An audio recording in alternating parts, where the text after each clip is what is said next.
রান্না করেছি ছোট মাছ দিয়ে মূলে শাক চচ্চড়ি। এখন দেখাবো প্রস্তুত প্রণালী। কোথাও যাবেন না, আমার সঙ্গে থাকুন। মধ্যে মাখিয়ে রেখেছি, এখন ভেজে তেল চুলাই দিয়েছি, গরম হয়ে গেছে। এখন মাছ দিয়ে দেবো। মূলের শাক আমি কুটে ধুয়ে নিয়েছি, মাছ ভাজা আমার হয়ে গেছে। এই তেলের ভিতরে আমি এখন 2 কাপ পেঁয়াজ, 11টা কাঁচামরিচ কেটে নিয়েছি, লবণ দিয়ে দেবো, হালকা বাদামি কালার করে নেবো।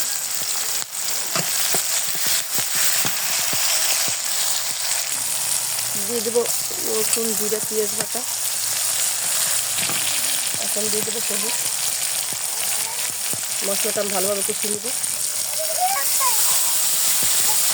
এখন আমি শাকগুলো দিয়ে দেবো, আস্তে আস্তে দেবো, আস্তে আস্তে অল্প অল্প করে দেবো। আর এইভাবে শুরু করে আবার দিয়ে দেবো।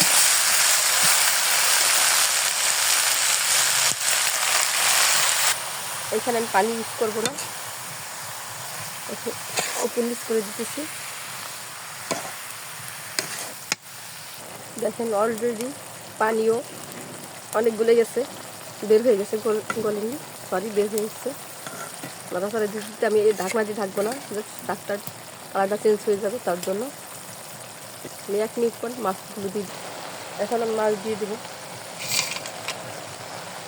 হালকা নেড়ে দেবো। পানি তুলে গেছে,